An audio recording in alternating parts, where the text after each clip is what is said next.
Hello and welcome back to the Audience Podcast. I'm Craig Hewitt, your host from Castos. In the last few episodes of the podcast here, we've been doing a lot of interviews, and it's gotten me thinking a lot about how good of an interviewer I am, honestly, and the things that I do well and the things that I want to improve on in the interviewing part of my podcasting life. And so today we're going to take a break from interviews to talk about interviewing. So this show is meta in a lot of ways, and today maybe is a really good example of that. But today is going to be a really practical and tactic-filled episode to talk about how we can all be better interviewers and ultimately serve our audience better. And so I think that's a really good place to start, is we should always be asking ourselves, how can we better serve our audience? There's a quote by the folks at Pacific Media saying that the question is not how can I build an audience for my podcast, but how can I build a podcast for my audience? Flipping this on its head a little bit to say not just, okay, I have a podcast, how can I grow the listenership, but there are people out there that want to hear about this thing. How can I create that content for them so that they come naturally and want to kind of hear more about me and my podcast and the topic that I'm talking about? And so I think it gets down to like what our lesson number one is. And so for me as a podcaster, I feel like I have 3 jobs and they all relate to my listeners, and it is to inspire, educate, and entertain. And I think if you think about each of those in turn, you'll say, I want to inspire podcasters to be better podcasters, to create better content, create things that their audience can engage with them in a higher and deeper way. To educate, episodes like this, to say, we're going to be really practical and give you a lot of tactics that you can follow to make your show better, to serve your audience in a better way. And then entertain, and hopefully the show, and I think maybe more especially the interview episodes, are fun and interesting to listen to, and they're dynamic.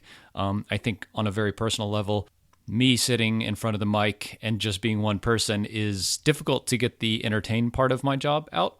But I try to do that a little bit with some vocal kind of variety, but as well as kind of just have interesting things to talk about. So I hope that we are creating that story arc we've talked about in some of our previous episodes, even with our more practical episodes like this, where you're both educated, inspired, and a little bit entertained to say, I want to keep listening to this. This is really great stuff.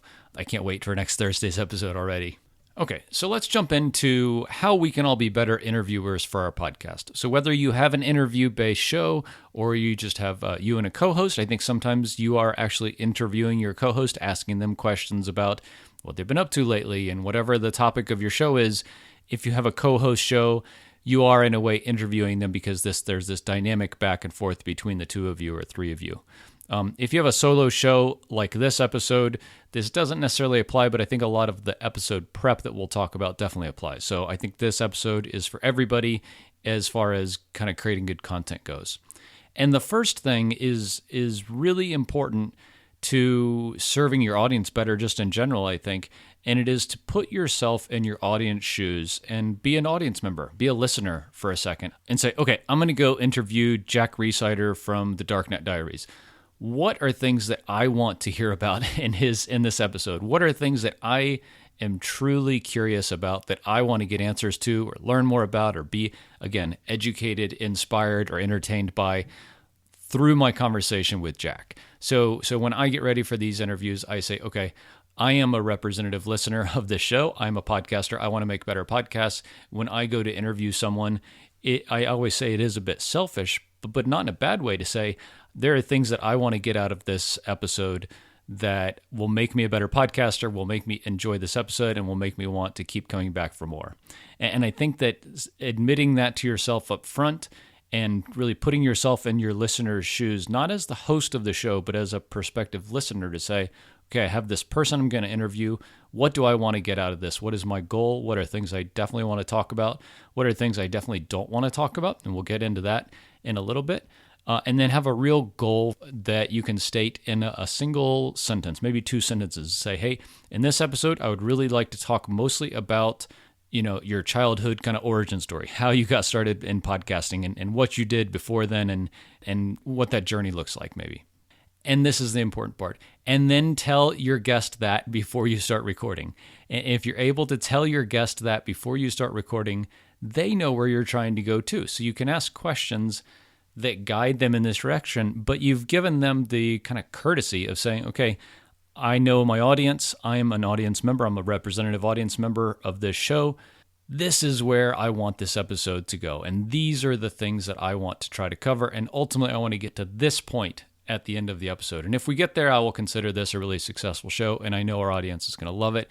They're going to want to engage with you and kind of further your brand and all of this great stuff that we talked about in previous episodes with guesting on other shows. Is if you're able to state for your guest at the beginning, hey, I know our audience and our listeners will love hearing about this, so that's what I want to talk about. Then you're setting them up for success for being a good guest on your show. As we're talking about the beginning of the episode, another really important thing is don't ask your guests who they are and what they've been up to lately and where they come from. This is honestly something that I'm a bit guilty of because it's a natural way to start a podcast episode, but it is something that you don't need to waste your guest's time on. A bajillion people have asked somebody, so tell us about kind of who you are and where you come from, and that is something that they have answered 10,000 times. But you don't have to ask them that. You don't have to waste those 5 minutes every interview. You will have done your homework, and we'll talk about homework in a minute to prepare for these interviews. You will have done your homework ahead of time to where you can give that summary at least as good as they can, and you will have listened to episodes that they've done it before. You can probably just pretty much use that verbatim, but don't waste your guest's time on your podcast doing stuff and saying things that you can say for them and really craft their introduction to your audience in a way that your audience is really going to connect with. So your audience is going to connect with the things you say about your guest in a certain way, and you're the best person to craft that. So take the intro that you've heard your guests say a million times and read their social media bios and read their blogs and listen to their podcast episodes they've done, and you craft that intro for them in a way that you know your audience is really going to resonate with. These intros are usually a minute, couple minutes maybe, and it's a couple of things. It's who this person is, what do they do or where do they come from, and why you are excited about having them on the show. Personally, for me, I do this right after I interview somebody.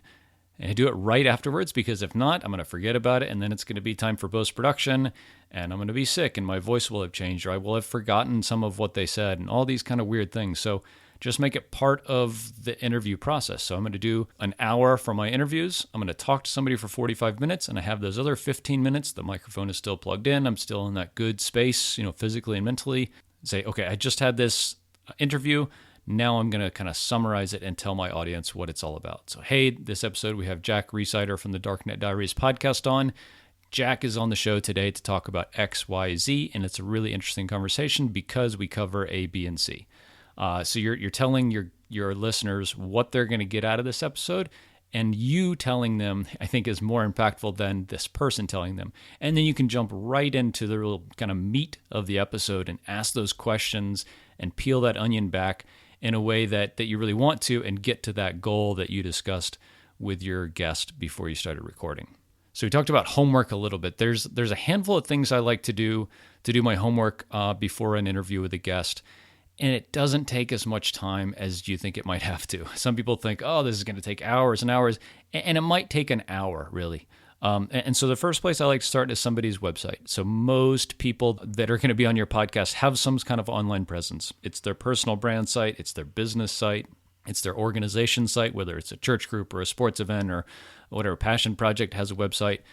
Go to that, read the about page, read the contact page, really kind of figure out what they're all about. From there, they usually have links to all their social media. So go check out their Twitter bio and their Facebook page and check out those last few posts, not just the kind of meta profile information, but read those last few posts, scroll back a few days to see what they've been talking about. The same with their podcast. Chances are if you have someone on your podcast, they have a podcast of their own. Here in the first part of 2020, podcasts are everywhere. Everyone and their mother has a podcast. So go check out those last few podcast episodes. I listen to at least one of the most recent episodes that I think is kind of representative of the show. I'll take a look at the last, say, 5 episodes. If they all look about the same, so the format and the types of guests they have on, I'll listen to one of those. If they all look a little bit different, I might kind of sample my way through a couple of those old episodes. So these kind of 3 things I look at are, their person's website or their company or brand's website, their social media information for their personal accounts, and then their podcast if they have one. And if they don't have one, then that's fine. You're only spending 20 or 30 minutes doing this. But if you're able to do these few things and you really know, okay, the stuff that you can craft the bio for this person about, and kind of solidify more of that kind of why do I want to talk to this person? What am I trying to get out of this as a representative listener of my podcast? What is my goal? And I think the last thing about this is a lot of people these days, in addition to having podcasts, have written books, self-published books or otherwise. If you're able to get your hands on this person's book and read it ahead of time, it's a huge up, because a lot of authors, put their heart and sweat into these books, and they are a real good kind of meta representation of what somebody is all about. So if somebody has written a book, go read the book. It usually is a really good idea of kind of what they're all about. As I'm going through the homework that I'm doing about my guest, I'm writing down questions. This is a big part of how I'm generating the questions and the topics that I want to talk about with my guest. I'm doing the homework. I'm finding out, they're from here and they did this thing and they went to work there. But now they're over here doing something else. What's that about? Why did that happen? And so I'll start a little Google Doc or an Evernote file and say, okay, from, at this point they started working here and now they work over there. Why did that happen? What was their kind of journey? Let's dive in there. So as I'm doing my homework, I'm generating this list of questions. Usually end up with like 10 or 12 questions afterwards. And then I go back and kind of refine those and say, yeah, this one's boring. I heard them talk about this on another podcast. I don't want to cover that again. It's already been out there. And from there, I usually end up with, for a 30 or 45 minute interview, I usually end up with about 5 or 6 questions that are really interesting, broad meta questions. And I like to have these questions be pretty broad, because what a question is in an interview for me is the starting point for a conversation. So it's not a yes or no thing. It's not a have you ever done this or have you done that. It's tell me about the time when you did this. And then the goal here is to ask that question and then sit there. And a lot of times, if you're a good interviewer, you're just going to be sitting there and you're going to be listening to what they have to say. And you're going to be transfixed and say, oh my God, this is a crazy story. I can't believe that they did this, or that's amazing outcome of how they achieved this thing. But your goal is not to be doing the talking. Your goal is to be doing the questioning and letting your guest shine and offering them an opportunity to really show what they're all about.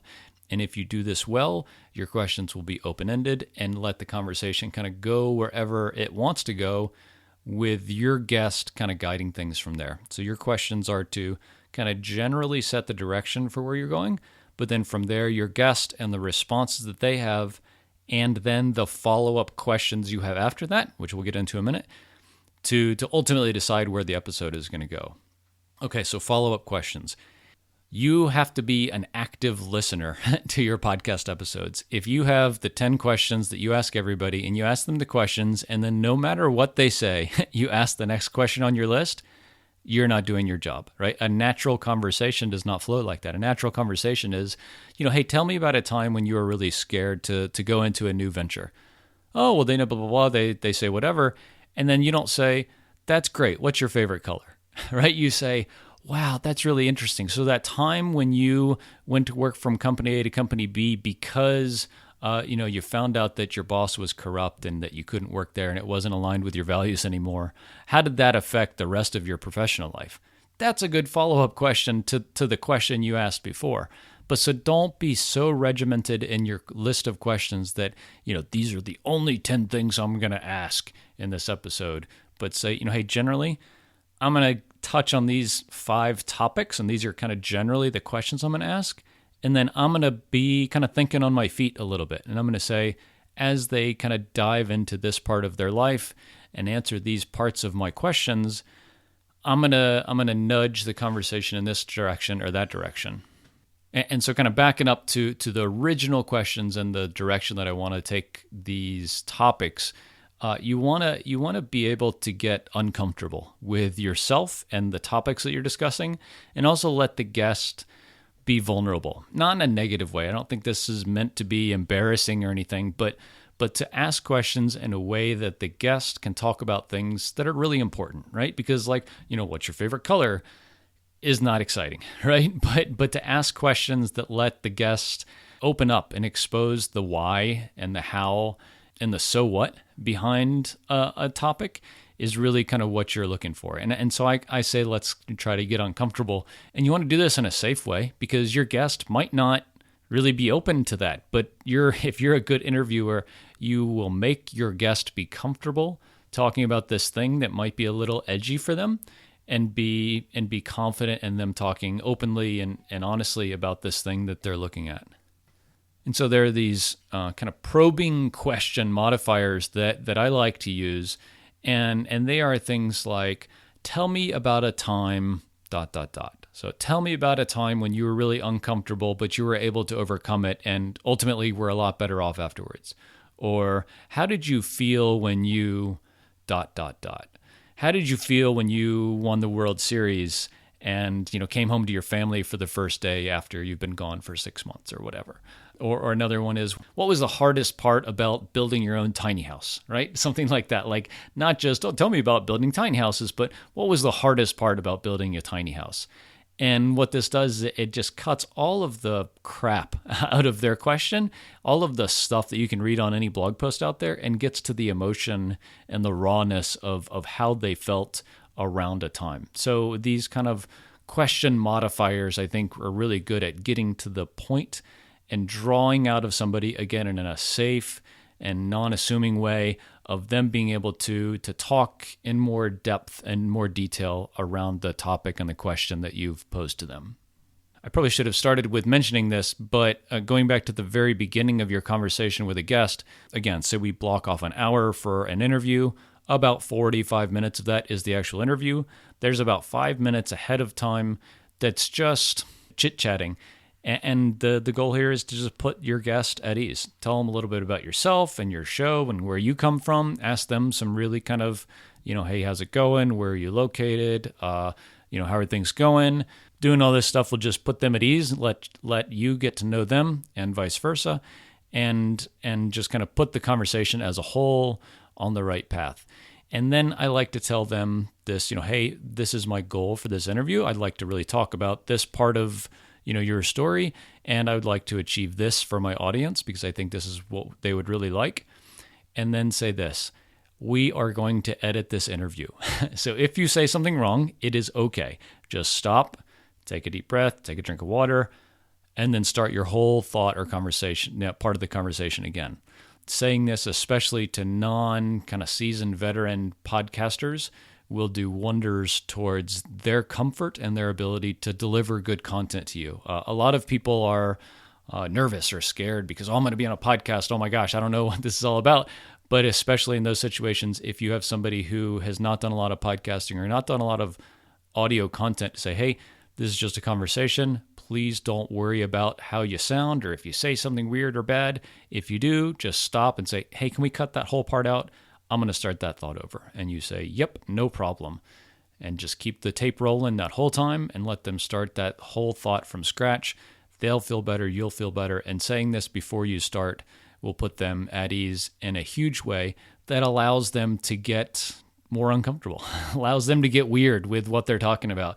And you kind of helping peel that onion back of kind of their history and experiences and their story to get a better story out for your audience. So I hope this is, again, helpful, educational, inspiring, and a little bit entertaining to talk about things I like to do when I'm interviewing people, and kind of the whole approach I take from how to select people to interview, what to talk about, how to do my homework, how to prep myself and the guest for kind of the best experience we can all have together, and then ultimately how to conduct that interview so that they get the best story out for themselves and for my audience. And for me, as a representative listener of my audience, right, I'm creating the podcast that I love and that I want to have. And if I'm doing that, then I'm going to be able to really key in on the things that I want to talk to certain people about that, again, it's kind of selfish, but I know I really want to talk with this person about this particular thing. And if I'm aligned with my audience, then I know they're going to really kind of gel with that as well. So I hope this has been really helpful. We're going to have extra resources around this in the email newsletter that we send out for this episode. So if you haven't already, please go to castos.com and sign up for our newsletter. And every podcast episode release, we're going to have extra resources around the topic that we're talking about that are just in the email. So if you haven't already, go to castos.com, sign up for our newsletter. Every Thursday when we send a new podcast episode out, we send a newsletter as well talking about the episode and the topic around, the episode, and that's only available on email. So go to castos.com, sign up for our newsletter, and you'll get the additional information there, and hopefully it helps us do better podcast interviews together. And as always, if you're enjoying the show, please share it with someone who you think would enjoy it as well. So a fellow podcaster, a colleague at work, a person in your club or group locally, please share it with somebody who you think would enjoy it as well. It just helps us share the podcasting knowledge and hopefully makes our little part of the podcasting world a little better. Thanks so much. We'll see you next week.